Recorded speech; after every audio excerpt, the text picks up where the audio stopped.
Hello అండి, అందరికీ praise the lord. ఎలా ఉన్నారు? హ్యాపీ అండ్ హెల్తీగా ఉన్నారా? ఈరోజు బైబిల్ నుంచి కొన్ని వచనాలు చదువుకోబోయే ముందు ఒక చిన్న మాటను షేర్ చేస్తున్నాను. ప్రతి ఒక్క మనిషి కూడా తన జీవితంలో దుఃఖం నుంచి వెళ్ళాల్సిన టైం ఒకటి ఉంటుందండి కదా. సో ఆ దుఃఖం ఎంత దుఃఖం అని అంటే మనము చాలా కృంగిపోతూ ఉంటాము. బాధ, వేదన, ఇంకా ఆ టైంలో మనకి దుఃఖం తప్ప, అంటే ఆ బాధ తప్ప మిగతా ఏది కూడా మనకి సాంత్వనిచ్చేటటువంటి రీజన్స్ ఏది కూడా మన చుట్టుపక్కన కనిపించవు కదా. సో అటువంటి టైమ్స్లో మనం ఎట్లాంటి స్టెప్ తీసుకుంటాము అని అనేది ఆ సమయాన్ని బట్టి మన యొక్క విశ్వాసము డిపెండ్ అయి ఉంటుంది కదండి. సో ఒకవేళ ఆ టైంలో ఇద్దరు మనల్ని చూస్తూ గమనిస్తూ ఉంటారు. ఒకటి యేసయ్య, మన పరమ తండ్రి. నెక్స్ట్ మనల్ని, మన ప్రాణాన్ని, మన ఆత్మని ఎప్పుడు దొంగిలిద్దామా అని ఎదురు చూసేటటువంటి అపవాది, సైతాను కదా. సో చూస్తూ ఉన్నప్పుడు అపవాది ఎప్పుడు కూడా మనల్ని పరీక్షిస్తూ ఉంటుందండి. ఓకేనా. సో ఎలా అంటే ఈ శోధనలో, ఈ వేదన ద్వారా, ఈ దుఃఖం ద్వారా ఈమెలో నేను ఖచ్చితంగా నా రాజ్యానికి, అంటే నరకానికి, నిత్య నరకాగ్నిలో ఉండేటటువంటి విధంగా తీసుకొని వెళ్ళాలి అని అనేసి చాలా ప్రయత్నాలు చేస్తుంటుంది. ఆ టైంలో మనకి మంచి చెప్పేవాళ్ళు మన చుట్టూ ఉంటారు, కానీ ఆ మాటలు మనకేమాత్రం కూడా మన చెవులోకి వెళ్ళవండి కదా. సో దాన్ని రకరకాలుగా మనము డిప్రెషన్స్ అని చాలా పేర్లు పెట్టి మనము ఈ రోజుల్లో మనం వింటూ ఉంటాం. కౌన్సిలింగ్స్ కూడా వెళ్తూ ఉంటారు, ఎందుకంటే ఆ వేదన, ఆ బాధ, ఆ దుఃఖంలోంచి బయటకు రావడం తెలియక కదా. సో అటువంటి టైంలో అపవాది మనల్ని గమనిస్తూ ఉన్నప్పుడు యేసయ్య కూడా ఖచ్చితంగా మనల్ని గమనిస్తూనే ఉంటారు. ఈ విషయాన్ని ఎవరు కూడా మర్చిపోవద్దండి. ఓకేనా. ఎందుకనంటే దేవుడికి ఖచ్చితంగా మనకు ఒక శోధన ఉంది అని అన్నప్పుడు దేవుడు ఆ శోధనలో మనల్ని గమనిస్తూ ఉంటారు. మన చెయ్యి ఏమాత్రం కూడా విడిచిపెట్టరండి. ఎందుకంటే ఆయన పరిశుద్ధుల కోసం రాలేదు, పవిత్రుల కోసం రాలేదండి.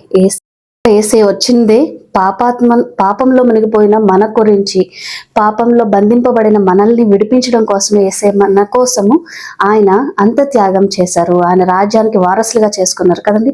సో అందుకని నేను చాలా టైమ్స్ కూడా మనం వింటూ ఉంటాము కదా. నేను ఏకీభవించిన ఒక విషయం ఏంటంటే, నేను పాపాత్మురాలిని, నేను అసలు దేనికి పనికిరాని దానని అని ప్రార్థన చేస్తూ ఉంటారు. లేకపోతే దేవుడి సన్నిధిలో మనం ఉన్నప్పుడు మన ప్రార్థన స్టార్టింగే, అయ్యా నేను నాలో ఏం లేదయ్యా, నువ్వు నచ్చేటటువంటిది నేను ఏమాత్రం లేనయ్యా, నాలో అంతా కూడా పాపం ఉందయ్యా, నేను అపవిత్రాలనయ్యా, లేకపోతే నేను దేనికి పనికిరాందన్నయ్యా అని స్టార్ట్ చేస్తాం కదండి.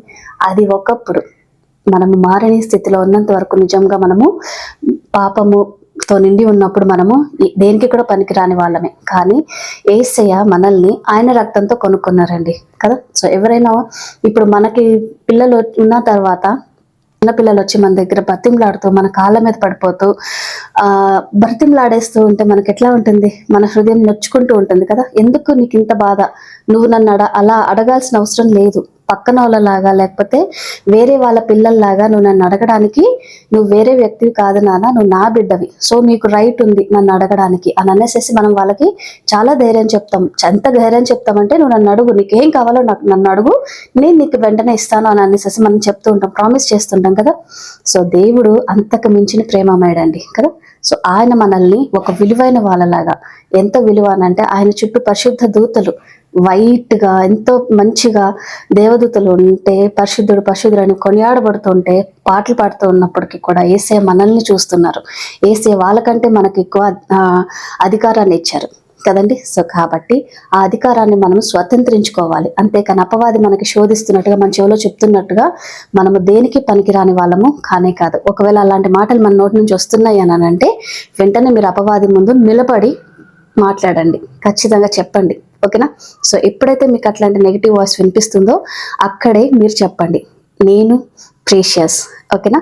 సో నేను దేవుడు ఎన్నుకొనబడిన దేవుడి కుమార్తెను, దేవుడి కుమారుడును, యేసయ్య బిడ్డను. నేను ఆయన రక్తం ద్వారా కొనుక్కున్నారు మనల్ని. ఓకేనా అండి. సో ఇప్పుడు మళ్ళీ మనం మాట్లాడుకుంటే, అపవాది మనల్ని శోధిస్తున్నప్పుడు యేసయ్య మనల్ని చేయి విడిచిపెట్టేసేసి ఏం చూడరు. అపవాది చేతులకి మనల్ని అప్పగించరు. నరకాగ్నిలోకి మనల్ని విడిచిపెట్టడానికి ఆయన ఏమాత్రం కూడా అంగీకరించరు. ఒక మనల్ని రక్షించుకోవడం కోసం ఆయన ఎంతవరకైనా కూడా వస్తారండి. ఎంత దూరం, ఎంతవరకు మన దాకా వస్తారు ఆయన. మన స్థితిలో నిలబడతారు ఆయన. మన ప్రతి పోరాటం ముందు నిలబడతారు ఆయన. మనం దేనికైతే బలహీన పడుతున్నామో, ఏది చూసి మనం భయపడుతున్నామో దానికి ఎదురుగా నిలబడతారండి. సో అంత గొప్ప దేవుడు దేవుడు మనకు ఎదురుగా నిలబడుతున్నప్పుడు మనం భయపడుతూ ఇంకా పిరికి వాళ్ళలాగా అదే దుఃఖంలో ఉన్నాము అని అంటే అపవాదికి మనము బందీలం అయిపోతూ ఉంటాం. ఓకేనా. సో ఆ టైంలో ఖచ్చితంగా నిర్ణయం ఒకటి తీసుకోవాలి. ఖచ్చితంగా ఒక టైం ఉంటుందండి. ఆ టైంలో దేవుడు యేసయ్య మనతో డైరెక్ట్గా మాట్లాడతారు. ఓకేనా. సో ఆ మాటని మనము ఆలకించాలి. ఆ మాటని మనం ఆలకించి ఆచరించాలి. ఓకేనా. సో దేవుడు చెప్పే ధైర్యాన్ని మనము తీసుకుంటే గనక ఆ ధైర్యం ముందు ఏ అపవాది శక్తులు, ఏ మానసిక శక్తులు, ఏ ఒక నెగిటివ్ వైబ్రేషన్స్ లేకపోతే ఏ దుఃఖము కూడా మనల్ని జయించలేదు. ఓకేనండి. సో ఆ టైంని మాత్రం ఖచ్చితంగా మీరు దాటాలి, అధిగమించాలి. అపవాది మన చుట్టూ ఉండి ఎప్పుడు కూడా మనల్ని చుట్టుముడుతున్నప్పుడు ఖచ్చితంగా దేవుని స్వరాన్ని మనము ఆలకించే స్థితిలో మనం నిలబడాలి. ఓకేనా. సో దానికి చాలా ఈజీ అండి. ఏం లేదు, వేసే పెద్ద పెద్ద మన నుంచి పోరాడాలి, అట్లా ఇట్లా చేయాలనే కండిషన్స్ అయితే ఏం లేదు. ఆయనకి కావాల్సినది మన హృదయం. మన హృదయం ద్వారా ఆయనని హెల్ప్ కావాలన్నా, మనకి సహాయం కావాలన్నా, మనకి శక్తి కావాలన్నా, మనకి బలం కావాలన్నా, మనకి ఏది కావాలన్నా, జయం కావాలన్నా కూడా మన హృదయం నుంచి ఆయనకు అడిగితే, మన హృదయము విరిగి నలిగిన హృదయంతో మనం అడిగినప్పుడు అది ఎలా దేవుని చేరుతుందంటే అది ఒక దేవుడికి ఇంపైన సువాసననిచ్చేటటువంటి ఒక బలియార్పణగా దేవుడు దాన్ని స్వీకరిస్తారు. ఓకేనండి. సో కాబట్టి ఎవరు కూడా నిరుత్సాహపడద్దు. అండ్ అలాగనే దుఃఖము ఎంతో కాలం ఉండదండి. సో దుఃఖం తర్వాత సంతోషము చాలా రుచిగా ఉంటుంది. ఆ రుచి తెలియాలనంటే సంతోషం యొక్క రుచిని మనం అనుభవించక ముందే దుఃఖం యొన్ని మనము అనుభవిస్తూ ఉంటాం. అప్పుడే మనకి దేవుడిచ్చే సంతోషం, దేవుడిచ్చే ఆనందం ఎలా ఉంటుందో మనము దానిని కంప్లీట్గా ఎంజాయ్ చేయగలుగుతాం. ఓకేనా. అప్పుడే కదా మన నుంచి కూడా ఇంపైన సువాసనలు ఆయనకి ఇష్టమైన విధంగా మన నోటి నుంచి ప్రార్థనలు వస్తూ ఉంటాయి కదండి. అటువంటి అనుభవాలు ప్రతి ఒక్కరి జీవితంలో ఉండేలాగా మనం అందరం నిలబడదాం. ఈరోజు మనము మార్కు సువార్త 15వ అధ్యాయము 26వ వచనం నుంచి చదువుకోబోతున్నాము. మరియు యూదుల రాజైన యేసు అని ఆయన మీద మోపబడిన నేరమును వ్రాసి పైగా నుంచిరి. మరియు కుడివైపున ఒకనిని, ఎడమ వైపున ఒకనిని, ఇద్దరు బందిపోటు దొంగలను ఆయనతో కూడా సిలువ వేసిరి. అప్పుడు ఆ మార్గమున వెళ్ళుచున్న వారు తమ తలలు చుచు, ఆహా, దేవాలయమును పడగొట్టి 3 దినములలో కట్టువాడా, సిలువ మీద నుండి దిగి నిన్ను నీవే రక్షించుకొనుమని చెప్పి ఆయనను దూషించిరి. అట్లు శాస్త్రులను, ప్రధాన యాజకులను అపహాస్యము చేయుచు, వీడితరులను రక్షించను, తన్ను తాను రక్షించుకొనలేడు. ఇజ్రాయేలు రాజుకు క్రీస్తు ఇప్పుడు సిలువ మీద నుండి దిగి రావచ్చును. అప్పుడు మేము చూచి నమ్ముదమని ఒకరితో ఒకరు చెప్పుకొనిరి. ఆయనతో కూడా సిలువ వేయబడిన వారును ఆయనను నిందించిరి. దేవుడి వాక్యం ఇంతటితో దీవించిన గాక. ఆమేన్.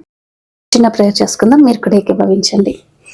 మహాపరిశుద్ధుడైన దేవాయస్య నీకే వందనాలు, స్తుతులు, స్తోత్రాలు నా ప్రభా. నీ గొప్ప దేవుడవు నా తండ్రి. నీవు ఎంతగానో నమ్మదగిన దేవుడవయ్యా. నీ నామాన్ని బట్టి నీకు ఎంతగానో స్తుతులు, స్తోత్రములు చెల్లిస్తున్నాం తండ్రి. నా ప్రభా, చదవబడిన వాక్యాన్ని దీవించండి, ఆశీర్వదించండి. ప్రతి హృదయంలో కూడా నాటి ఫలింపచేయమని ప్రభా ప్రార్థిస్తున్నాం తండ్రి. ఎవరైతే ఇరుకులు, ఇబ్బందులు, శోధనలతో ఉన్నారో ప్రభా, వారికి నేను నీ యొక్క సహాయం దయచేయండి. నీ సమాధానాన్ని దయచేయండి. వారి గృహాలకు నీ యజమానిగా నిలబడి శాంతిని, సమాధానాన్ని దయచేయండి నా ప్రభా. అప్పుల బాధల్లో కూరుకుపోయిన వారికి నేను నీ సహాయం దయచేయండి నా ప్రభా. వాటి నుంచి ఎలా బయటికి రావాలో ప్రభా, తగిన జ్ఞానాన్ని నీవే వారికి దయచేయండి నా ప్రభా. నా తండ్రి ప్రభా, చేతి కష్టార్జితాన్ని, రూపాయిని కూడా నా ప్రభా నీవు ఆశీర్వదించమని ప్రభా ప్రార్థిస్తున్నాం తండ్రి. అనారోగ్యంగా ఉన్న వారి మీద నీ యొక్క హస్తాన్ని ఉంచండి, నీవు ముట్టండి, స్వస్థపరచండి, బాగు చేయండి. నీ శక్తిని, నీ బలాన్ని వారికి దయచేయమని ప్రభా ప్రార్థిస్తూ, నీ రక్షణ అనుభవాన్ని ప్రతి ఒక్కరికి దయచేయమని ప్రార్థిస్తూ, నీ సంతోషాన్ని ప్రతి ఒక్కరి మీద కుమ్మరించమని ప్రభా, హృదయం ద్వారా సంతోషించేటటువంటి కృపణ భాగ్యాన్ని ప్రతి ఒక్కరికి దయచేయమని ప్రార్థిస్తూ ఇచ్చిన ప్రార్థన యేసు నామములో ప్రార్థించి వేడుకొంచున్నాం తండ్రి. ఆమేన్. ప్రైజ్ ది లార్డ్ అండి. అందరికీ have a good day. God bless you all. By by.